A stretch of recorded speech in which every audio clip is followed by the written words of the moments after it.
Este momento estamos ya en redes sociales, YouTube, Julio Miller PMA. Oiga, al inicio del programa quiero felicitar a don Irene Hernández, que está hoy de cumpleaños. Don Irene, coño, que sean muchas celebraciones más. Los regalos los pueden enviar aquí a KW Continente. Todo lo que están aquí van a hacer un obsequio hoy. Don Aran Cindero, don Rolando Villalaz, el licenciado Ángelo Madrid, el jurista, abogado, el doctor Villalaz, tratadista internacional. Aran Cindero, especialista en temas económicos y demás. Vamos a hablar con él de varios temas. 6 de la mañana 36, vamos ganando tiempo rapidito con lo que evaluaremos y nos vamos inmediatamente con nuestros titulares para la fecha. W Continente presenta Titulares. Un breve resumen de las noticias más importantes en el día de hoy. 6 de la mañana 37. Oiga, don Irene dice que dónde es la celebración para que la gente sepa el cumpleaños. Nos vamos a ENEC, la celebración completa. Feliz cumpleaños. Salud a don Irene Hernández, hombre, puntual aquí, director de noticias, gran amigo, gran colega. Así que los regalos acá en el estudio de KW Continente o de Next TV. Oiga, algunos de los titulares que veremos para la fecha sobre costos en construcciones alcanzan los 57 millones. Hay salidas que no tienen que ver directamente con la construcción de nuevas escuelas, aunque son necesarias. El Ministerio de Educación, por ejemplo, tiene varias propuestas de compras inmediatas de escuelas en el área norte, en el centro y en el área oeste, que habría que enviar a los peritos para ver, porque el hacinamiento es indescriptible en estas áreas. Y construir una escuela te va a tomar 4 o 5 años. Hay unas soluciones inmediatas que se pueden adoptar por parte del Ministerio de Educación. Está el dinero, está la plata, están los técnicos y peritos para evaluar. No sé por qué no se toma la decisión, una decisión enérgica, inmediata, que implique que el Estado pueda comprar esas infraestructuras si están a tono con la seguridad, la necesidad del Meduca, porque los estudiantes en el área oeste, por ejemplo, están uno encima del otro. Doctor, ¿eso cómo va a ser posible? Uno encima del otro, salones de clases con 60 estudiantes, y ahí en el área oeste tuvieron que habilitar un templo de oración para disponerlo como aula escolar y construirle facilidades a la casa de oración que está cercano a las escuelas, cuando ahí tienen otra escuela particular que se le han ofrecido al ministerio. No sé por qué no se toma la decisión, y hay preocupación sobre este tema, que algún beneficio está recibiendo alguien. Hay preocupación sobre este tema, porque hay un contrato que paga el Ministerio de Educación, que no sé si lo han renovado, pero que no tiene ninguna necesidad de renovarse. Ojo, ministra, en el área oeste, y las clases están a la vuelta de la esquina. Queda esta semana la otra y la otra. Va a renovarle a la casa de oración que no cuenta con la infraestructura para que los niños reciban clases ahí, cuando hay una escuela que está en venta. Vamos a ver este tema en el futuro.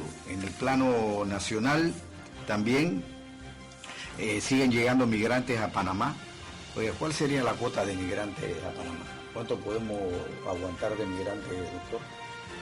No sé, es difícil poder saber exactamente lo que sucede es que si no hay un control, esto aumenta los problemas de salud pública, de educación y de gente que no está programada para entrar al país, y hay que darle respuesta a sus requerimientos de orden social, económico. Y es un problema complejo. Sí, estos migrantes se quedan o se van. ¿Cuál es el punto? Y ahora hay muchos que quieren quedarse, en términos de que lo que está pasando allá en la frontera con México, Estados Unidos, y el único país que tiene el dólar circulando es Panamá. Así es. Así que esos son elementos atractivos. Ese es el punto. En el plano nacional también, según los últimos informes, construcción en el interior podría estar paralizada. Malas noticias. Y sigue el audito de la Contraloría General de la República a propósito de Panama Ports. Nuestro invitado especial para la fecha, don Aarón Cisneros, nos va a hablar de Temará. ¿Cómo están? Gracias y placer compartir la mesa matutina de la emisora con ustedes. Bueno, yo quería comenzar me gusta ser explicativo y docente. Yo creo que para tocar este tema habría que arrancar por echar un poco para atrás y recordar que los puertos panameños estaban muy mal. Los puertos panameños estaban totalmente fuera de competencia, incapaces de enfrentar el mundo globalizado, y en el año 97, en la administración del presidente Pérez Valladares, compiten empresas por los puertos de Balboa en Panamá, en el lado Pacífico, y Cristóbal en el lado Atlántico en Colón. Gana Panama Ports, una empresa que forma parte de Hutchinson Ports, forma parte de una empresa importante, de la cual quiero hablar también un poquito, si me permite referirnos a Lee Ka-ching. Lee Ka-ching es apodado Superman, es el hombre más rico de Hong Kong. Todavía anda por ahí, tiene 96 años.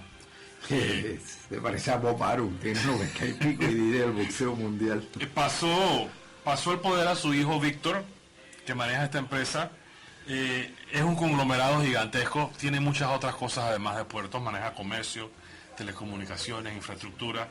Los puertos son el 11% del negocio de esta empresa gigantesca que se llama CK Hutchinson. El punto es que hay insatisfacciones, se han mantenido las insatisfacciones con los aportes que Panama Ports hace al Estado. Se ha hablado mucho de eso, se ha comentado mucho de eso en los últimos 25 años. Ahora no recuerdo con certeza si fue en el 21 o el 23 que vencieron los 25 años, pero aquí voy a leer, con el permiso de ustedes. Hubo en la administración anterior del presidente Cortizo una autorización de la Junta Directiva de la Autoridad Marítima de Panamá, instruyendo al director de la BP de ese momento, que se llama Noriel Araúz, a afirmar que Panama Ports había cumplido con las obligaciones contractuales estipuladas en el contrato ley número 5 de enero del 97. Ahora el Contralor en funciones arrancó el 1 de enero, Anel Flores, pues tiene una tarea fascinante y colosal, histórica, de comprobar si eso es verdad. Porque ahora tenemos un contexto, como bien es sabido, no estoy diciendo nada nuevo, está en todos lados, Trump, con vamos a llamar un neoimperialismo, metiéndose con Groenlandia, con México, con Canadá y con nosotros. Somos como la cucaracha en baile gallina. Pero el punto al que vamos con esto es que yo personalmente creo que la aspiración de Trump es que el país saque a Panama Ports de Cristóbal y de Balboa, porque ellos argumentan, y esa es otra discusión y otro programa, de que de una manera u otra esa empresa está bajo el control del Partido Comunista Chino, y eso es una amenaza a la seguridad de los Estados Unidos. Así que se mezclan un montón de factores, ¿no? Una tradición de que la empresa ha incumplido, un nuevo contralor que va a echar el ojo a verificar si la cosa está en orden o no, y una situación geopolítica global de facto que es arrolladora, porque, o sea, ¿qué puedes hacer contra Estados Unidos? ¿Qué puedes hacer contra un presidente decidido a retomar lo que él considera que es un terreno perdido? Su base política, los MAGA, de la frase Make America Great Again, hagamos grandiosa nuevamente a Estados Unidos, le están exigiendo esto, lo eligieron por esto, porque hay, según ellos, toda una serie de condiciones que han hecho que Estados Unidos deje de ser lo que era. ¿Esta modernización de los puertos es realmente factible? ¿Se ha hecho o se necesita abonar más el camino? No, yo creo que la modernización de los puertos panameños ha sido un éxito. Ahora no recuerdo de memoria las cifras de los TEUs, es la medida de contenedores que se manejaba, por decirte algo, entre 1991 y 1996, pero ahora son muchos millones. Panama Ports Company maneja estos dos puertos, pero hay otros tres. El líder estoy casi seguro en movimiento de contenedores es Manzanillo International Terminal, en Colón, y hay otros dos, uno de la Evergreen y el quinto no recuerdo, pero son 5. Panamá Ports tiene 2 de 5. Y Panamá se ha vuelto, con la expansión del canal y estos puertos, un jugador importante del transshipment. Ahora me voy a acordar cómo se dice en español. Es el transbordo de contenedores, ¿no? Llegan, bajan, suben, redistribuyen. Quiero, para terminar en ese punto de Panamá Ports, si me permite, Julio, citar un artículo de Franklin Castrellón. Franklin Castrellón trabajó en la autoridad del canal, es un periodista, sí, veterano, muy reconocido. Saludos a Franklin Castrellón. Llamó la atención, y voy a citar, en un artículo dijo: Panama Ports mantuvo su feudo porque fulminó en el año 2004 y 2015 con un chorro de demandas los planes para unos puertos que competirían con Panama Ports. Uno de la ACP en Corozal y uno del Estado en Farfán. Eso no prosperó porque sí, lo recordamos, hubo un chorro de demandas. Los abogados de Panama Ports se encargaron de que se le quitara la gana a cualquiera de competir. ¿Y por qué? No sé, habría que preguntárselo a ellos. Ahora, don Arán, la pregunta aquí del millón es: ¿por qué una auditoría a Panama Ports, que controla 2 puertos, no se hace extensiva a los otros puertos que hay en el país? Sí, ¿por qué no?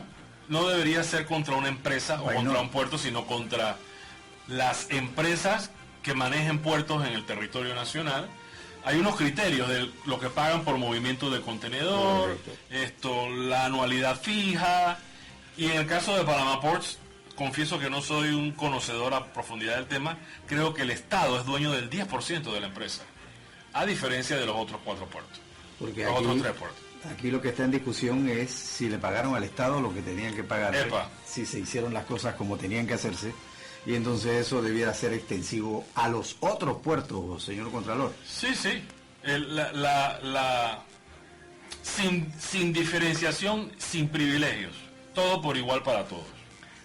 Don Arán tiene otros compromisos, quisiera aprovecharlo. Dame una reflexión final de este tema, Arán. Bueno, creo que hace 2 semanas leí en el periódico, en el Metro Libre, declaraciones del Contralor Flores de que en 3 semanas estaba listo. Creo que la semana pasada volvió a ir con el jefe de la Dirección General de Ingresos, Camilo Valdés, así que yo pensaría que antes que termine febrero vamos a enterarnos de qué pasó ahí y si los números están en orden o no. ¿Cuál es tu pronóstico? No hago pronóstico. No hace pronóstico. si no, porque la lotería en el fondo es que Estados Unidos está diciendo: ahí están los chinos comunistas, ustedes pueden tener algún elemento jurídico, financiero, de mal manejo para sacar a Panamá por Panamá saca a Panamá porque después de renovarle el contrato. No, doctor, le renovamos el contrato a Panamá por eso, no, jurídicamente no es tan fácil. ¿Cómo lo ve usted? Sí, bueno, habría que ver las cláusulas de rescisión para saber exactamente cuál es el mecanismo que es viable o no, porque aquí está un tema también que entra que siempre se toca el tapete de estos contratos con empresas extranjeras, seguridad jurídica. Sí, y ya tenemos un precedente terrible, que lo conocemos con la mina, donde ciertamente la inversión extranjera se ha preocupado con que hicimos lo que hicimos con la mina. Esto, viendo las cosas desde todas las posibles aristas, sacar a Panama Ports sería de alguna manera otra fuente de preocupación para la comunidad internacional de que Panamá le rescinde contratos a empresas. Sin duda, manda un mal mensaje. O sea, ¿cómo quedamos con Estados Unidos? Es una cosa multifacética. Sí. Como dije, está el contrato, está si cumplieron o no el contrato, está la seguridad jurídica que mencionó Villalaz y está la realidad geopolítica arrolladora de Donald Trump. Todo está en una sola paila. Licenciado Madrid. Al parecer, escuchando al inicio de la circunstancia de carácter del Panamá Port, al parecer dentro del contrato de Panamá Port habla de algo de referente a posibles actos de corrupción, y no dejemos de mencionar la ley anticorrupción que tiene los Estados Unidos, que obliga a cualquier empresa o que esté dentro de su territorio o fuera del territorio de ellos a actuar de una manera íntegra, si no puede ser sancionada por eso. Ahí entra el juego político y el juego comercial. Ahora, don Arán, Para ti, los puertos están pagando a Panamá lo que debieron pagar, lo que deberían pagarle, o ahí es necesario hacer un ajuste en el contexto general de los puertos y esa explotación en Panamá. O abrimos las puertas para que ellos generen empleo. Para contestar tu pregunta tendría que saber los países que compiten con Panamá, que andan buscando que haya inversión en esos países, en el sector portuario, cuánto le están pidiendo por movimiento de contenedor a esas empresas. No nos podemos salir de la competencia. Sí. Porque estoy inventando, si Dominicana y Jamaica pagan 9, exigen a los que operen ahí que les paguen 9 y nosotros nos salimos con 25, pues eso sería una ñamura. ¿Por qué van a venir a Panamá a pagar 25 si pueden hacerlo por 9 en Jamaica? Es un ejemplo. No conozco el mercado del movimiento por contenedor en Centroamérica y el Caribe para contestarte con propiedad. Veamos una reflexión sobre el tema final, pues. Yo creo que todos los spotlights están puestos en el señor Flores. Sí. Arranca su gestión de 5 años como contralor con una responsabilidad gigantesca. Ojalá esté a la altura de las expectativas. Gracias, don Arán. Tiene otro compromiso, debe retirarse 6 de la mañana 52. Don Valentín, a esta hora nos vamos con lo que está picando, pues despedimos titulares, vamos con lo que está picando. Que pasen buen día. La cadena radial Continente se honra en presentar al destacado abogado y periodista Julio Miller. Escúchelo de lunes a viernes de 6:30 a 7:30 de la mañana. En su programa Reporte Estelar. En Reporte Estelar presentamos lo que está picando en este momento. 6 de la mañana, 53 minutos, 6:53. A esta hora el contacto con don Edmundo Dante Dolfi, director del periódico digital La Verdad, Panamá. Vamos con usted, don Edmundo. Panamá entero le escucha en este momento. Buen día, don Julio Miller. Bueno, el Servicio Nacional de Fronteras, Senafron, informó el fallecimiento anoche del cabo primero Venancio Morales Llanero, que fue atropellado por un taxi en finca 2 de Changuinola en horas de la noche, mientras transitaba por la vía principal. La unidad se encontraba de permiso por su participación en un torneo de boxeo interinstitucional. Una querella penal ha sido presentada contra el director nacional de Recursos Minerales, Alfredo Burgos, junto a la subdirectora Noris Guillén y Jorge Ángel Vargas, por los presuntos delitos de falsedad ideológica y abuso de autoridad. La acción legal, impulsada por la firma forense Jaén Asociados, en representación del abogado Valentín Jaén Cocherán, incluye además una demanda civil por daños y perjuicios que han sido provisionalmente tasados en $4 millones. De acuerdo con la querella, los funcionarios del Ministerio de Comercio habrían permitido que la ACP interfiriera indebidamente en asuntos que competen exclusivamente al MISI en materia de concesiones mineras. Otro lío. Bueno, tras la lectura de los más de 200 artículos que se conformaron en 4 bloques en la Comisión de Trabajo y Salud, hoy el Pleno se apresta a la discusión con los 71 diputados que podrán obtener hasta 2 vueltas para sustentar los pros y contras del proyecto. E igualmente la Junta Directiva de la Asamblea debe dictar las pautas a seguir con el consentimiento de todos los diputados. Hasta incluso puede otorgar cortesía de sala y recibir nuevas propuestas. No se sabe si se va en bloque, bancada, todo también dependerá de las propuestas que salgan. Lo cierto es que el proyecto amerita estar ahí, expresó a La Verdad Panamá el diputado Ernesto Cedeño. Así que hay mucha expectativa sobre esto. También, Julio, nos llegó información de cambios en la Dirección General de Ingresos. El actual director fue reemplazado, nos informan, por el director jurídico Guillermo López, entre las quejas indican poca efectividad en las recaudaciones y que en ocasiones recobraban injustificadamente a los contribuyentes. Y en las internacionales, el presidente de Estados Unidos, Donald Trump, afirmó que podría reunirse muy pronto con su homólogo ruso, Vladimir Putin, para discutir el fin de la guerra en Ucrania.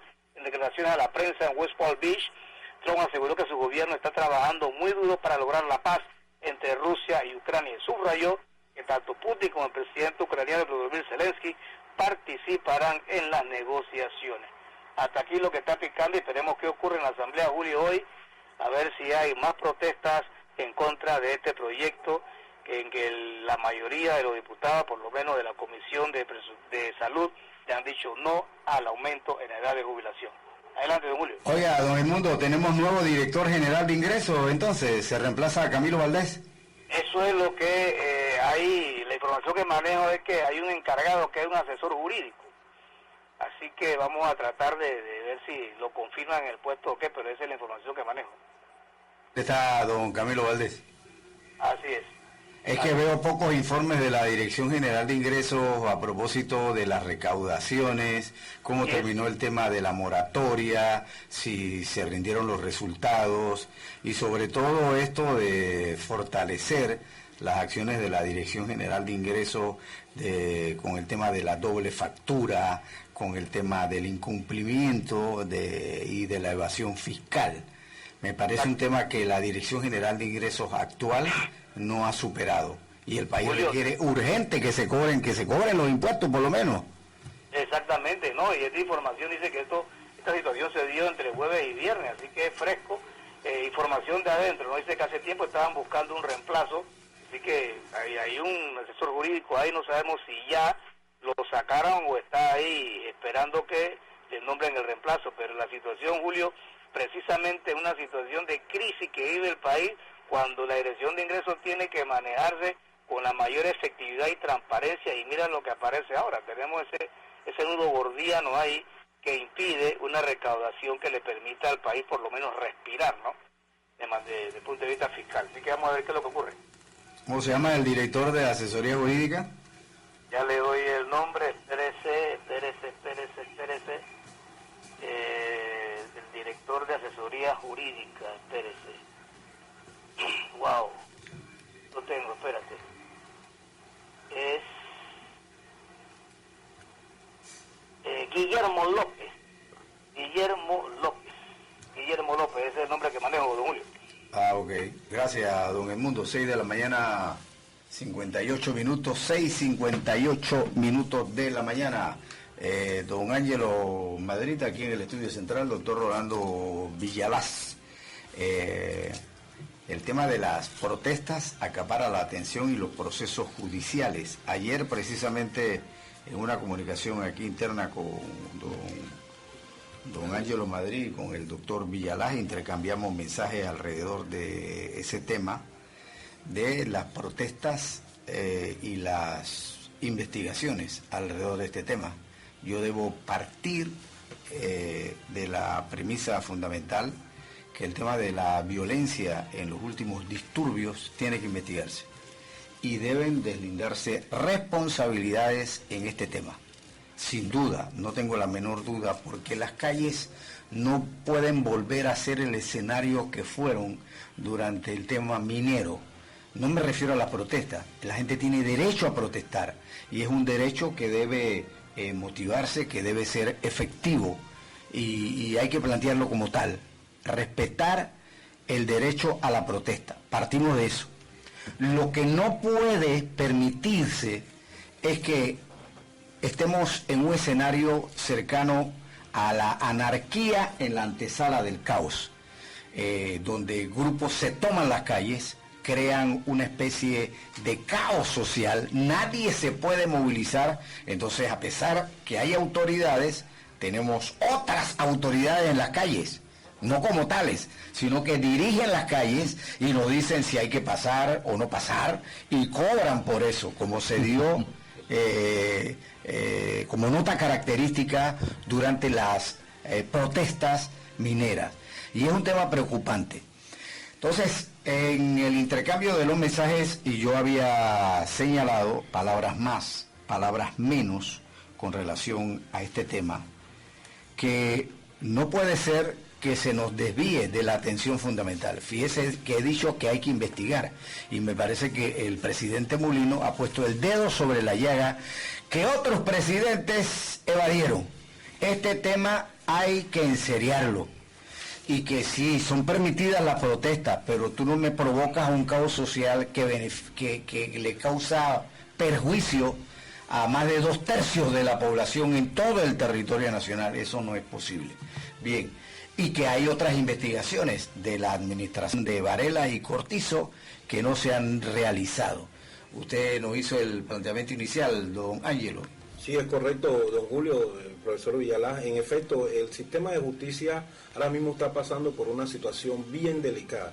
Delicada tanto para aquellos ciudadanos que necesitan que se les garanticen sus derechos a protesta, a libre tránsito, pero igualmente que tengan esa confianza en la administración de justicia que va a imperar y va a trabajar con ecuanimidad, con justicia y con ese balance debido respeto a las garantías y derechos constitucionales. Entonces está la pregunta, ¿hay un Estado de Derecho o hay un Estado de anarquía? Ambos tienen que ser un equilibrio y si no, tienen que dirimirse ante los tribunales. Pero al no haber respuesta con anterioridad de los otros casos precedentes con mayor trascendencia y que la comunidad no ve que se han resuelto, mal puede ir a un debate de una circunstancia de que están luchando en las calles y sí lo trata con celeridad. Esto tiene que ser, y esto es delicado, don Julio y profesor Villalaz y Radio Escucha, porque la democracia de un país se basa en su justicia y cuando es cuestionada, cuando hay selectividad o cuando no está clara, queda la disyuntiva de a quién le administro justicia y cómo administro el Estado panameño. Y eso es lo que se requiere. Censurable lo de los señores del Suntra, porque es cierto, tiene que haber una autoridad también que no se ve, una autoridad civil que antes que la policía llegue, que sea el brazo ejecutor del Estado, medie de por medio, dónde están los gobernadores, dónde está el juez de paz quizás, dónde está el representante de corregimiento, inclusive la Asamblea Nacional, aquel del circuito donde están dando los problemas, no se ve. Y se va al choque y se va a la contienda y ahí vienen las consecuencias jurídicas y legales. Doctor Villalaz. Sí, no, yo creo que lo que dice el colega Madrid es correcto. Estamos hablando de que este es un tema no nuevo para nosotros. Aquí lo hemos abordado, la crisis de la Administración de Justicia. Si bien nosotros celebramos, por ejemplo, el fallo del Pleno de la Corte sobre el contrato minero en algún momento, como muestra de una cierta independencia de ese órgano, lamentablemente debemos decir que eso no es la constante en nuestra administración de justicia. Entonces, tanto la parte que tiene que ver, vamos a ponerla así, en el caso penal, con el sistema penal acusatorio, con los jueces de garantía y los jueces de cumplimiento y los tribunales superiores de apelaciones, al igual que la parte de investigación del Ministerio Público, dejan mucho que desear. Entonces, frente a esa encrucijada o frente a un hecho como este, es obvio que tiene que haber una gran aprehensión de la comunidad y de la sociedad en términos generales, porque nuestras instituciones están débiles en términos de demostrarnos realmente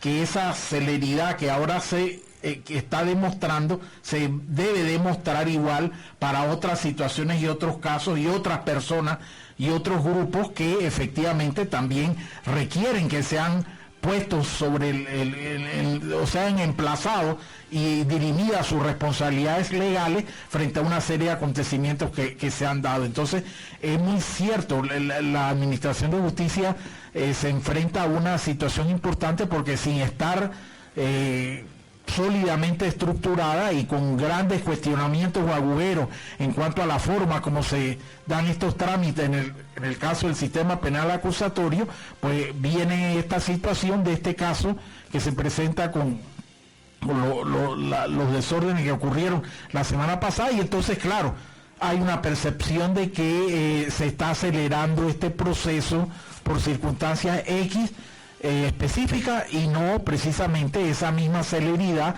se observa para otros casos que están rezagados o que tienen mayor importancia o trascendencia al igual que estos que se están dando ahora. Ahora, es evidente, doctor Villalaz, el licenciado Madrid y amigos que nos siguen y nos escuchan en este programa, es evidente que el presidente de la República cuenta con una aceptación generalizada en la opinión pública a propósito de estos procesos, porque la gente está harta, la gente está cansada, que se cierran las calles, no pasa nada y entonces alguien se cree dueño de las calles y te impide ir a un hospital, te impide ir a centros médicos, te impide ir a recibir asistencia médica, te impide ir a tus labores de miles citas médicas, miles de panameños que viven del día a día.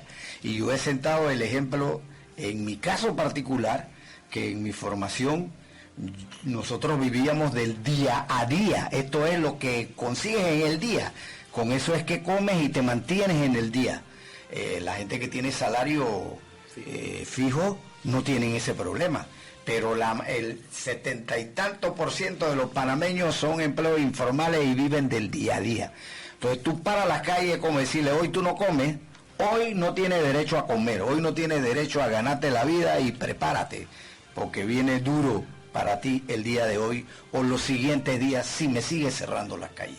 Entonces hay una repulsa, hay un repudio generalizado en la opinión pública a esto de cierre de calles y tomarse las calles de motu propio. Aquí hemos sugerido incluso iniciativas de cerrar un paño, distribuir volantes, todo lo que tú quieras, pero tú no me puedes cerrar las calles de tu forro. Ese es el punto. Por eso el presidente tiene la aceptación en el tema que tiene, porque históricamente ese es un tema que no se ha generado opinión en el mismo ni se han tomado decisiones. ¿Cuándo se han tomado decisiones sobre este tema? ¿Ustedes recuerdan? Este es el país de no pasa nada en ese tema. No pasa nada en los escándalos de corrupción, no pasa nada en las investigaciones del Ministerio Público, se caen los casos por excesos, como los excesos de Zuleika Mur y su banda, Kenia Isolda Porcel y los demás, que prácticamente exageraron en el escenario jurídico y sus potenciales acciones. Así que nos encontramos en una situación en la que los casos de corrupción, el Ministerio Público no puede mostrar un solo caso de ejemplo en el que haya investigado los gobiernos de Varela o de Carrizo. No hay un solo caso investigado. Todos los casos vienen de la administración Martinelli, que a ese sí le investigaron, le pasaron factura y muchos por venganza política, que fueron los que desarrolló Varela. Pero ni la Contraloría, ni la Procuraduría General de la Nación, y menos la Procuraduría General de la Administración, hicieron lo que tenían que hacer. Entonces, desde esa perspectiva, ¿hacia dónde nos abocamos, doctor, con este tema que reviste suma preocupación? No pasa nada en los casos de corrupción, no pasa nada en la protesta callejera de gente que se cree dueño de las calles. Este es el país del no pasa nada. No, por eso lo que estamos diciendo, la credibilidad de la Administración de Justicia está emplazada o está en entredicho, porque efectivamente frente a lo que está ocurriendo en estos momentos y los procesos que se están llevando a cabo, la opinión pública también está pendiente de esa otra situación que no se ha dado en términos de la agilización de esos procesos, y que obviamente la opinión pública la opinión pública va a juzgar severamente si la actitud de la Administración de Justicia es realmente objetiva o imparcial, o por el contrario es una situación coyuntural muy parcializada y no objetiva en términos de lo que debe estar. Y es peligroso que eso se ocurra, porque si ya tú terminas de no creer en nada en lo que es la Administración de Justicia, entonces, como tú dices, estamos en un país sin, como se dice, sin Dios ni ley, y eso sí es terrible. Pero entonces la Administración de Justicia, más grave es la responsabilidad que tiene frente a los acontecimientos que se están dando ahora y las cosas que tiene pendientes, porque si no acciona y reacciona adecuadamente, la opinión pública va a entrar en un proceso de no creer absolutamente en nada de lo que ocurre en nuestro sistema judicial, ¿no? Tengo que irme a la pausa, 7 de la mañana, 9 minutos, pero quisiera, ustedes dos son abogados y especialistas en el tema, ¿cómo va a quedar esto? Ahora los fiscales han pedido prisión preventiva para obreros del Suntrack. Se trata de un proceso complejo de 83 personas vinculadas. No, y ahí tú tienes que hacer una cosa, el proceso tiene que ser separado, cada caso tiene que verse separadamente, porque tú no puedes tomar una medida cautelar en conjunto, sino una por una. Exacto, mira, voy a ir a la pausa para regresar y desmenuzar este tema y explicarlo jurídicamente, porque no es tan fácil eso de ordenar la detención y además las medidas, y he sostenido antes que aquí este es el país del no pasa nada. Al final estas protestas terminan en nada, por muy graves que sean, y se vuelven a cerrar las calles y vuelve a ocurrir. Vamos a ver si la gestión del presidente Mulino impide que esto sea una repetición de más de lo mismo. Regresamos al estudio central, son las 7 de la mañana, 14 minutos, 7:14. Si va a salir de casa, tome las cosas con calma, viene conduciendo. Aquí se va a enterar de lo que es noticia en el día de hoy. Noticia, la Asamblea Nacional reiniciará a las 10 de la mañana los temas de la Caja de Seguro Social. Hoy continuará la audiencia a 83 obreros de la construcción que están en base a un proceso imputados, sí, sobre el tema de las lesiones personales. Los delitos son múltiples: seguridad colectiva, lesiones personales, daños a la propiedad privada, en perjuicio de agentes de la Policía Nacional que intentaban reabrir la calle.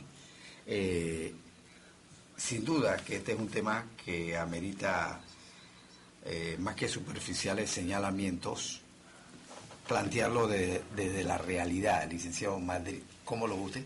Bueno, definitivamente, Julio, que aquí podemos ver que de por sí el Ministerio Público tiene que declarar en su momento, con los elementos de convicción que vinculen a las personas en este proceso en el Tribunal de Garantía, si existen realmente riesgos procesales para dictaminar dichas causas, medidas cautelares personales, debido a que el delito que se le está acusando, los 5 delitos, derivan de unas posibles lesiones y que pasan más de los 5 años de detención. Entonces, en esa acumulación de procesos, de causas de imputación, tiene que verse esos riesgos procesales que pueden ser en contra de la sociedad o de las personas o de las supuestas víctimas que debe haber aquí.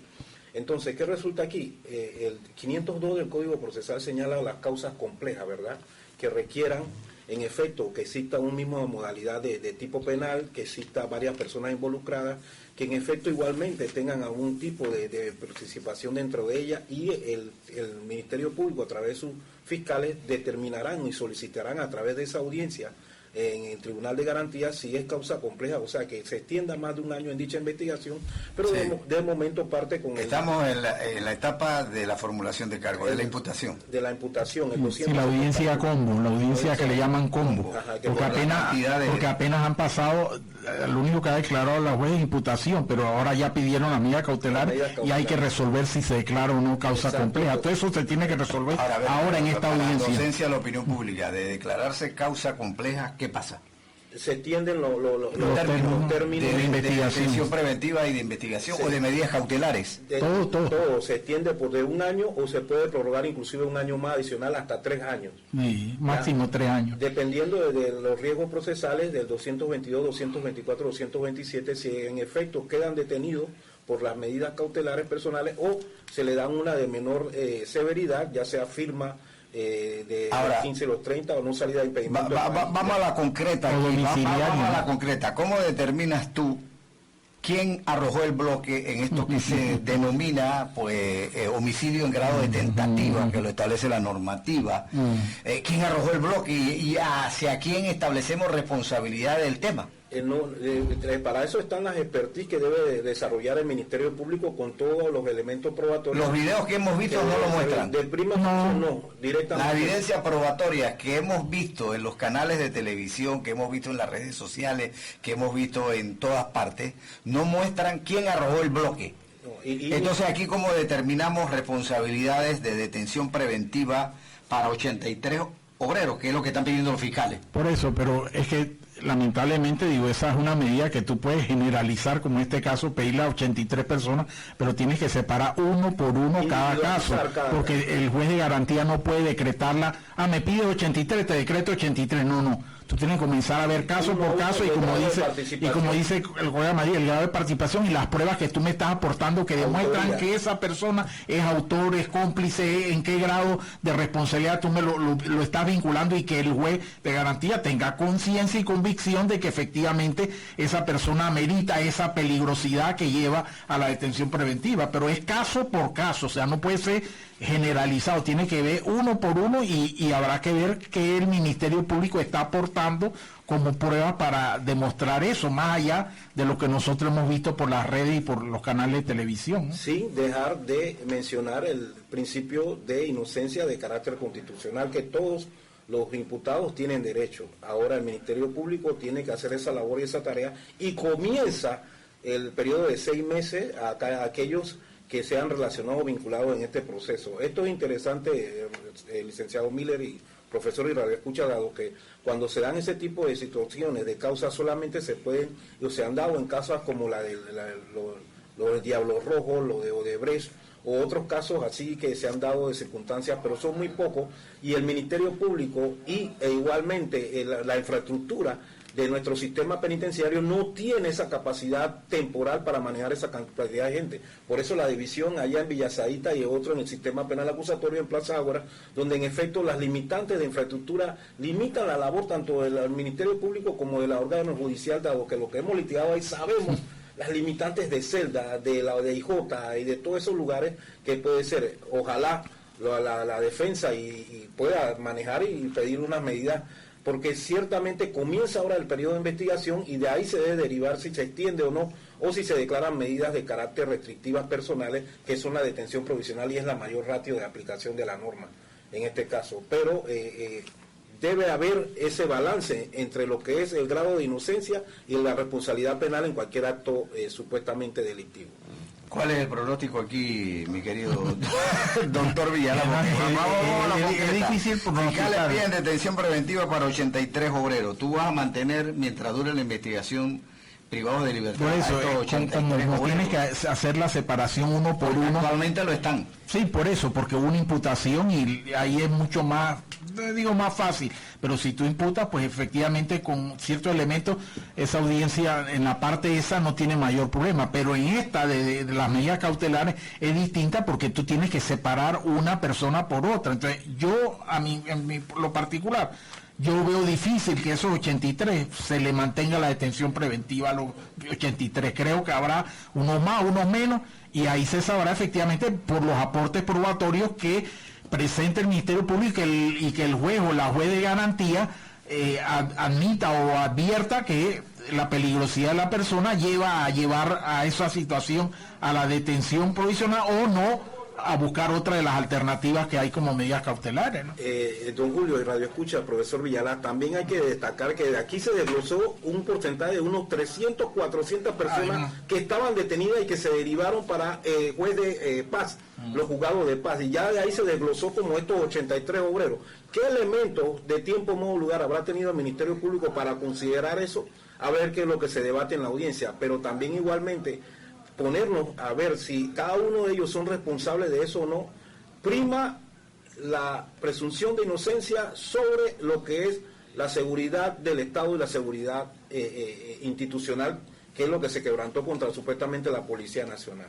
Entonces queda que la justicia haga su trabajo, el Ministerio Público haga su trabajo, y que no se vea que una interacción entre el Ministerio Público como si fuera el órgano judicial y el órgano judicial como si fuera el Ministerio Público.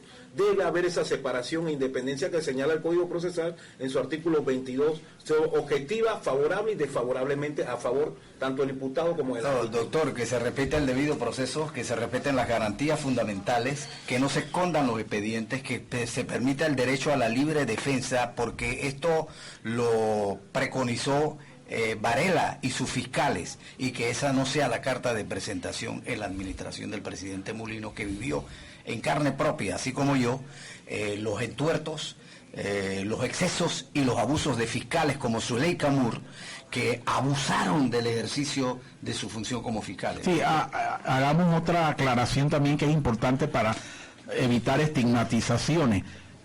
Nosotros en ningún momento cuestionamos el derecho, como bien lo ha dicho Julio, a la protesta. Nosotros creemos que lamentablemente en este caso específico Suntrax se equivocó en la estrategia para establecer esa protesta, pero los ciudadanos tienen todo el derecho a hacerlo, siempre lo hagan dentro de los canales correspondientes. A mi juicio, estando el proceso apenas entrando a un segundo debate del proyecto de ley, no ameritaba el nivel de situación que se llevó esto, y creo que tendrán que pagar los responsables de las situaciones dadas, pero aclaramos que nosotros creemos que las personas, los ciudadanos en términos generales, tienen todos los derechos a protestar efectivamente dentro de los canales correspondientes sobre todas las situaciones de injusticia y de abuso de autoridad que ocurren, y que lamentablemente hay autoridades en distintos niveles que las están cometiendo, y que efectivamente el ciudadano en algún momento va a hacer uso de ese derecho a la protesta.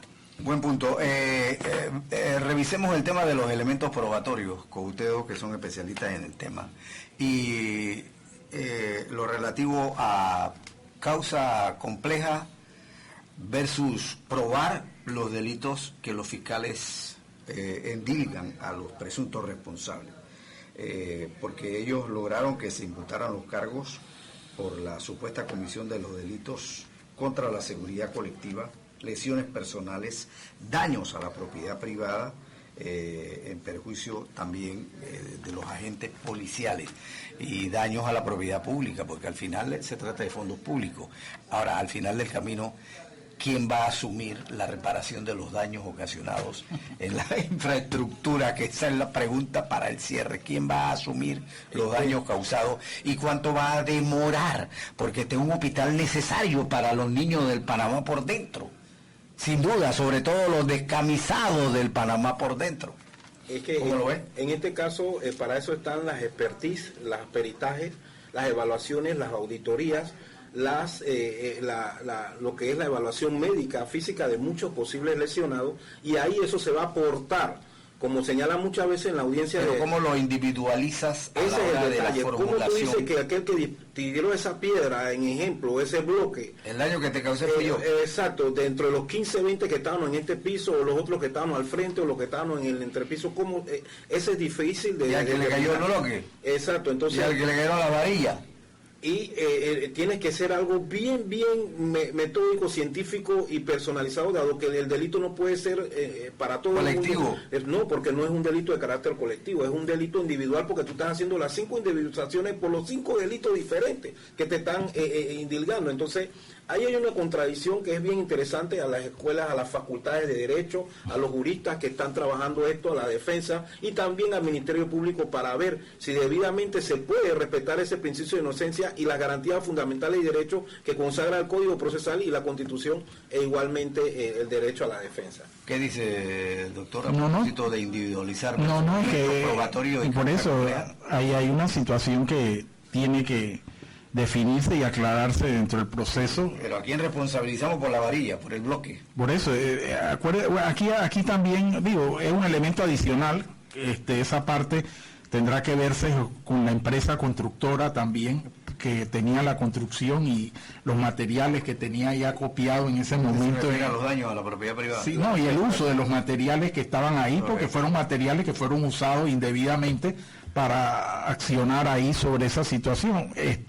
Yo no sé hasta qué punto en las defensas que se están realizando se están individualizando las defensas de todos los 83 detenidos, o si el Suntra como sindicato está haciendo una defensa en conjunto como bloque. Es un mixto, creo que es un mixto.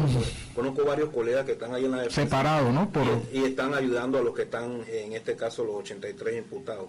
Pero también, Julio y el profesor Villalá, hay que destacar que en este aspecto, lo que te dicen en la audiencia de garantía, como es la fase inicial incipiente, se puede hacer y realizar de más, y más adelante en las otras etapas procesales se verá si se presentan esos elementos de convicción que fortalezcan la investigación o la debiliten. Todo va a depender del curso que se le dé y el Ministerio Público investigar favorable y desfavorablemente para que el beneficio de la sociedad que la necesita, esa justicia sana que tanto se está pidiendo hoy en día en la comunidad panameña. ¿Ustedes tienen algún precedente, usted lo recordará históricamente, doctor Villalá, de sanciones ejemplarizantes cuando han ocurrido estos disturbios violentos, una especie de anarquía en la antesala del caos? ¿Hay algún precedente? Yo no recuerdo, realmente no recuerdo. ¿Usted recuerda alguno? Así de pronto no. Porque al final venía el mismo tema de cómo individualizar cuál es el responsable de la protesta, quién tiró qué cosa, quién lanzó el bloque, quién tiró las varillas. Entonces, ¿cómo lo individualizas? Y cómo decretan las medidas cautelares, entre las que puede derivarse incluso la detención preventiva, que es la máxima de las sanciones. De medidas cautelares. ¿Sí? Se supone que es la última que tú debes aplicar cuando agotando las otras, pero el sistema penal acusatorio funciona lamentablemente al revés, y esa es la primera que piden los ministerios públicos y la primera que aplica en los jueces de garantía. Mal llamado de garantía a mi juicio, pues todavía no encuentro que tengan ese elemento verdaderamente garantista. Y no prima el principio indubio por los reos.